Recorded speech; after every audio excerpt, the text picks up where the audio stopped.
Everyone, welcome back to Python series. आज की इस वीडियो में हम लोग सीखेंगे नेस्टेड लिस्ट के बारे में।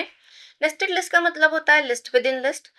आप एक लिस्ट को दूसरे लिस्ट का पार्ट बना सकते हो, जैसे कि यहाँ पे नेस्टेड लिस्ट वेरिएबल में हम लोगों ने एक कंप्लीट लिस्ट बना रखी है जिसमें 1 2, लेकिन सेकेंड इंडेक्स पे हम लोगों ने एक कंप्लीट लिस्ट बना रखी है जिसमें हमारे एलिमेंट्स हैं 3 और 4। तो यहाँ पे इनर लिस्ट के एलिमेंट्स को भी हम लोग इंडेक्सिंग की मदद से ही एक्सेस करेंगे। सबसे पहले हम लोग देखते हैं कि इस लिस्ट को बनाना कैसे है।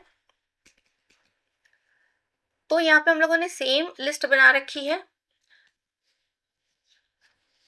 तो यहाँ पे आपको ये एज इट इज प्रिंट करके देगा, जिस तरह से भी आप प्रिंट कर रहे हो। तो यहाँ पे मैंने कंप्लीटली नेस्टेड लिस्ट का ही वेरिएबल प्रिंट किया था।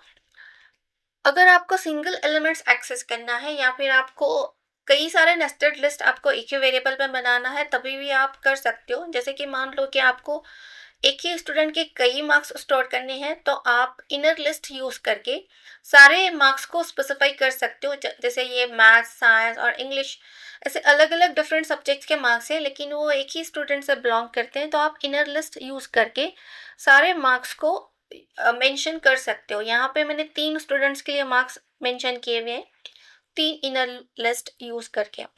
तो यहाँ पे ईच एंड एवरी एलिमेंट को एक्सेस करने के लिए भी हम लोग इंडेक्सिंग का ही यूज़ करेंगे। जैसे कि अगर यहाँ पे मैं यूज़ करती हूँ मार्क्स 0, तो ये कंप्लीट फर्स्ट इनर लिस्ट मुझे डिस्प्ले करेगा 85 एंड 90। लेकिन अगर मुझे इनर लिस्ट का ही एलिमेंट एक्सेस करना है, तो ये आपको 2 इंडेक्सेस स्पेसिफाई करने पड़ेंगे। यहाँ पे जो पहला वाला इंडेक्सिंग है वो ऑर्डर लिस्ट के लिए होता है, और जो दूसरा वाला इंडेक्सिंग है वो इनर लिस्ट के लिए होता है। यहाँ पे 0 का मतलब है 0th index element of outer list, और 1 का मतलब है first index element of inner list. तो यहाँ पे 0th इंडेक्स पे आपकी कंप्लीट इनर लिस्ट है 85 एंड 90, और फर्स्ट इंडेक्स पे उसी इनर लिस्ट का एलिमेंट है यहाँ पे 90। तो 90 को एक्सेस करने के लिए आप यूज करोगे 0 एंड 1। उसी तरह से अगर हम लोग 1 एंड 0 करते हैं, इसका मतलब होता है आउटर लिस्ट का first element, first index element, जो कि ये कंप्लीट इनर लिस्ट है 75 एंड 80 वाली। और इसके अंदर अगर मुझे 75 ही एक्सेस करना है, तो ये है इनर लिस्ट के 0th इंडेक्स पे। तो यहाँ पे हम लोग देंगे 1 एंड 0। तो इस तरह से हम लोग डबल इंडेक्सिंग यूज करके इनर लिस्ट का कोई भी सिंगल एलिमेंट एक्सेस कर सकते हैं। जैसे कि यहाँ पे यही सेम एग्जाम्पल हम लोग करके देख लें।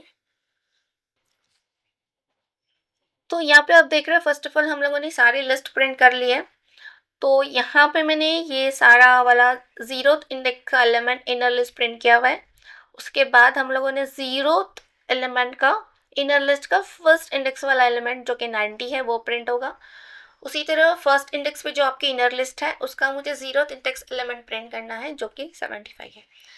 तो आप इनर लिस्ट का इंडेक्स यूज करके आप एलिमेंट को एक्सेस कर सकते हो। नेक्स्ट, मान लीजिए कि आपको कोई वैल्यू अपडेट करनी है इनर लिस्ट की, तो उसी तरह से आप इंडेक्सिंग यूज करके अपडेट कर सकते हो। जैसे कि यहाँ पे 1 1 1 मतलब आउटर लिस्ट का फर्स्ट एलिमेंट जो कि 75 एंड 80 है। इनर लिस्ट का भी फर्स्ट इंडेक्स एलिमेंट जो कि है 80।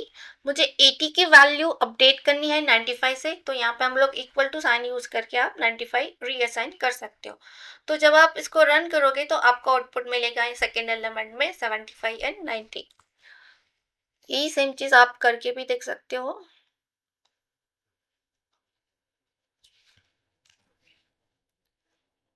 तो यहाँ पे आप देख सकते हो कि ये 80 जो है 95 से रिप्लेस हो गया है, अपडेट हो गया है। अगर आपको ये सारी लिस्ट प्रिंट करनी है आपको, तो यहाँ पे आपको 2 फॉर लूप यूज करने पड़ेंगे, नेस्टेड फॉर लूप्स। यहाँ पे जो आउटर फॉर लूप है वो आउटर लिस्ट के लिए होगा, और जो इनर फॉर लूप है जो इनर लिस्ट के लिए होगा। यहाँ पे मैंने यूज किया है रो, जो आउटर फॉर लूप को लूप थ्रू करेगा, ट्रैवर्स करेगा, और जो एलिमेंट है वो इनर लूप के ईच एंड एवरी एलिमेंट को ट्रैवर्स करेगा। तो सबसे पहले यहाँ पे फॉर रो इन मैट्रिक्स, तो यहाँ पे रो में हम लोगों ने इनर लिस्ट स्टोर की हुई है। इनर लिस्ट का each and every element access करने के लिए वापस इनर फॉर लूप यूज किया है फॉर एलिमेंट्स इन रो। इसका मतलब होता है कि इस रो में जो भी एलिमेंट्स है उसका सिंगल सिंगल एलिमेंट मुझे फेच करके प्रिंट करना है। तो सबसे पहले इस रो में 1 एंड 2 स्टोर होगा, इनर लिस्ट स्टोर होगी, एंड एलिमेंट में each and every number first time 1 store होगा, सेकेंड टाइम 2। तो इस तरह से ईच एंड एवरी नंबर यहाँ से हम लोग फेच करते जा रहे हैं और प्रिंट करते जा रहे हैं।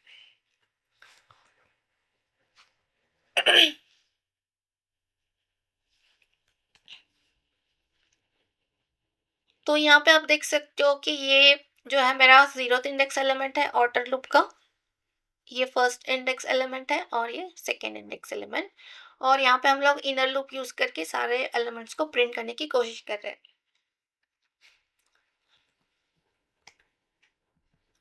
नेक्स्ट हम लोगों को अगर लेंथ मालूम करना है आउटर लिस्ट और इनर लिस्ट की, तो आप len फंक्शन यूज करके मालूम कर सकते हो। जैसे आउटर लिस्ट में मेरे 3 एलिमेंट्स हैं, 3 इनर लिस्ट हैं, तो यहाँ पे आप directly length of matrix print कर सकते हो जो कि आपको 3 रिटर्न करेगा।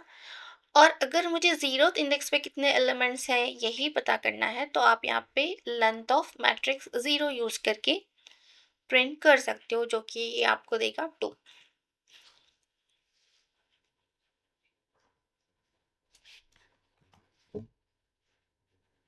तो यहाँ पे आप देख रहे हो आउटर लिस्ट में आपके 3 एलिमेंट्स हैं और इनर लिस्ट में 2।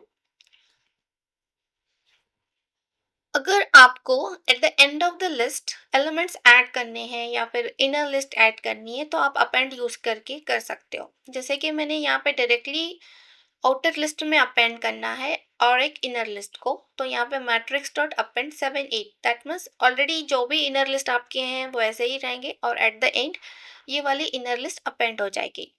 अगर आपको स्पेसिफिक इनर लिस्ट में कोई एलिमेंट ऐड करना है, तो आप यहाँ पे इंडेक्सिंग यूज करके अपेंड कर सकते हो। अगर आप इंडेक्सिंग यूज नहीं करते हो तो ये आउटर लिस्ट में ऐड हो जाएगा। अगर आप इंडेक्सिंग यूज करके अपेंड करोगे तो ये एलिमेंट इनर लिस्ट में ऐड हो जाएगा। तो इस एग्जाम्पल में ये 0th इंडेक्स की इनर लिस्ट पे जो है हमें 3 अपेंड करना है at the end of inner list.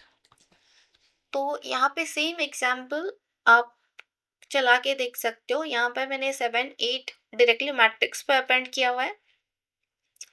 ये यहाँ से एग्जीक्यूट करते हैं ताकि सारा कोड रन हो जाए।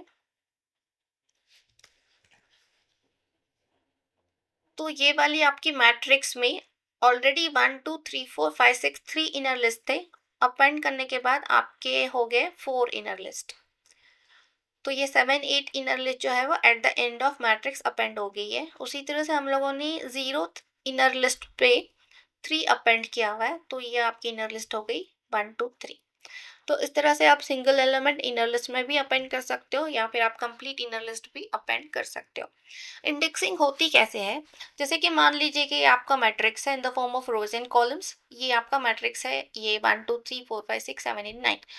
तो ईच एंड एवरी रो के लिए भी इंडेक्सिंग 0 से ही स्टार्ट होगी और कॉलम के लिए भी इंडेक्सिंग 0 से ही स्टार्ट होगी। तो यहाँ पे मान लीजिए कि मुझे 5 एक्सेस करना है, तो सबसे पहले हम लोग रो का नंबर यूज़ करेंगे और उसके बाद हम लोग कॉलम नंबर यूज़ करेंगे।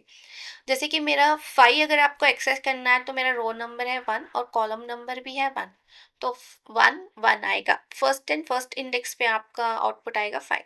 उसी तरह से 9 एक्सेस करना है तो रो नंबर है 2 और कॉलम नंबर भी है आपका 2।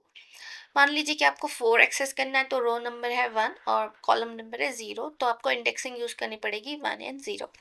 तो इस तरह से आप कोई भी एलिमेंट यू एक्सेस करने के लिए रो एंड कॉलम का इंडेक्स दे सकते हो। रो जो है वो आउटर लिस्ट से बिलोंग करता है और जो कॉलम्स जो है वो इनर लिस्ट से बिलोंग करता है। तो जब भी आप नेस्टेड फॉर लूप यूज़ करते हो तो आउटर फॉर लूप हमेशा रो के लिए यूज़ करोगे और जो इनर फॉर लूप है वो कॉलम के लिए यूज़ करोगे। तो ये सारे एग्जाम्पल्स हम लोग चला के भी देख लेते हैं एक बार। यहाँ पे हम लोगों ने सेम उसी तरह का मैट्रिक्स क्रिएट किया हुआ है। आप देख रहे हो कि ये मैंने सारा इनर लूप यूज़ करके ये सेम मैट्रिक्स फॉर्म में प्रिंट किया हुआ है। यहाँ पे एंड कुछ स्पेसिंग के लिए यूज़ किया मैंने ताकि ईच और एवरी एलिमेंट के बीच कुछ स्पेसिंग आ जाए। और एक रो के बाद मुझे न्यू लाइन पे जंप करना है, इसलिए इनर फॉर लूप खत्म होते ही हम लोगों ने यहाँ पे ब्लैंक प्रिंट यूज़ किया है ताकि हमें नेक्स्ट रो जो है वो न्यू लाइन पे प्रिंट हो। तो यहाँ पे आप इस तरह से नेस्टेड फॉर लूप यूज़ करके ये मैट्रिक्स फॉर्म में डेटा प्रिंट कर सकते हो। आइए देखते हैं कुछ एग्जांपल्स हम लोग नेस्टेड लिस्ट यूज़ करके। जैसे कि यहाँ पे ये जो एग्जांपल है, यहाँ पे हम लोगों ने दो मैट्रिक्स का एडिशन किया हुआ है। मैट्रिक्स वन में 1 2 3 4 5 6 मैट्रिक्स हम लोगों ने लिया हुआ है, जो कि आप बोल सकते हो 2 into 3 है, 2 rows and 3 columns। Matrix two भी 2 rows and 3 columns है, कुछ डिफरेंट एलिमेंट्स के साथ।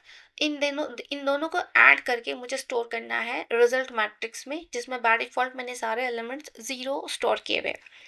तो यहाँ पे एज यूजुअल मैंने जैसे लास्ट एग्जांपल में नेस्टेड फॉर लूप का यूज़ किया था, आप वैसे ही कर सकते हो। यहाँ पे आप रेंज फंक्शन भी यूज़ कर सकते हो।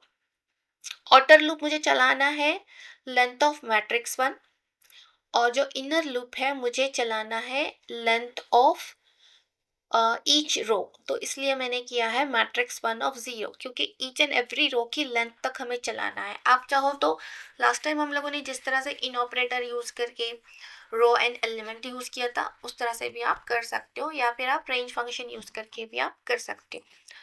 तो यहाँ पे हम लोगों को ईच एंड एवरी एलिमेंट, तो सबसे पहले हम लोग 0 0 मैट्रिक्स वन का जीरोथ इंडेक्स का ऑर्डर एंड जीरोथ इंडेक्स का इनर लिस्ट वाला एलिमेंट ऐड करेंगे मैट्रिक्स टू के जीरोथ इंडेक्स के एलिमेंट्स के साथ, और वो स्टोर करेंगे हम लोग रिजल्ट के जीरोथ इंडेक्स पे। तो यहाँ पे जो भी आई और जे की वैल्यू होगी, मैट्रिक्स वन से भी आप वही वैल्यू फेच कर रहे हो और मैट्रिक्स टू से भी आप वही वैल्यू फेच कर रहे हो, और उन दोनों को ऐड करके आप रिजल्ट मैट्रिक्स में स्टोर कर रहे हो। तो मान लीजिए कि आपका पहला जो इंडेक्स आई का वैल्यू है आपका 0 है और जे का भी वैल्यू 0 है, तो आपके जीरोथ इंडेक्स पे मैट्रिक्स वन पे है आपका वैल्यू 1, और जीरोथ इंडेक्स पे मैट्रिक्स टू पे वैल्यू है 7। तो यहाँ पे ये ऐड हो जाएगा 1 + 7, और ये 8 स्टोर हो जाएगा आपके रिजल्ट के जीरोथ इंडेक्स पे यहाँ पे। तो इस तरह से हम लोग आई और जे काउंटर यूज करके इंडेक्स स्पेसिफिक वही इंडेक्स पे एडिशन स्टोर करने की कोशिश कर रहे हैं। नेक्स्ट टाइम जे की वैल्यू इंक्रीज होगी, आई की तो 0 ही रहेगी, क्योंकि इनर लूप जब तक आपका कंप्लीट नहीं हो जाता आउटर लूप का वैल्यू इंक्रीज नहीं होगा। आई का वैल्यू 0 ही रहेगा और जे का हो जाएगा 1। तो 0 एंड 1 इंडेक्स पे मैट्रिक्स 1 पे आपका एलिमेंट है 2, और मैट्रिक्स 2 पे आपका एलिमेंट है 8। तो ये 2 एंड 8 ऐड हो जाएगा और ये यहाँ पे स्टोर हो जाएगा जीरोथ इंडेक्स के फर्स्ट एलिमेंट पे। तो इस तरह से ये कंटिन्यूस प्रोसेस चलता रहेगा जब तक कि मैट्रिक्स कंप्लीट नहीं हो जाता, और हम लोग उसी रिजल्ट को यहाँ पे प्रिंट करने की कोशिश कर रहे हैं। अगर आप इसको चला के देख लो तो आप देखोगे कि ये एडिशन करके आपको रिजल्ट मैट्रिक्स देगा। जैसे कि यहाँ पे आप देख सकते हो 7 + 1 ये हो गया 8, ये हो गया 8, और आपका ये 2 + 8 ये हो गया 10। उस तरह से each and every element add होता जाएगा। 3 + 9 ये हो गया 12। तो इस तरह से नीचे का भी रो ऐड होता जाएगा। उसी तरह से मान लीजिए कि आपको स्टूडेंट्स की डिटेल्स स्टोर करने हैं कुछ इस तरह से। मैंने 3 रिकॉर्ड्स लिए। आउटर लिस्ट में मेरे 3 इनर लिस्ट है, जिसमें मैं नाम स्टोर कर रही हूँ और स्टूडेंट के मार्क्स स्टोर कर रही हूँ, 2 सब्जेक्ट के मार्क्स। तो यहाँ पे 3 स्टूडेंट्स हैं, अली, सारा एंड जॉन। तो यहाँ पे ईच एंड एवरी लिस्ट को प्रिंट करने के लिए हम लोगों ने एक ही लूप यूज किया हुआ है फॉर स्टूडेंट इन स्टूडेंट्स। तो यहाँ पे स्टूडेंट वेरिएबल में कंप्लीट इनर लिस्ट स्टोर होगी, और इस इनर लिस्ट से मुझे zeroth index element store access करना है और नेम को असाइन करना है। फर्स्ट इंडेक्स एलिमेंट जो कि मार्क्स 1 है, वो मैंने मार्क्स 1 वेरिएबल को असाइन कर दिया, और सेकेंड मैंने मार्क्स 2 को। तो फर्स्ट टाइम ये स्टूडेंट की वैल्यू होगी ये complete inner list, Ali 85 and 90।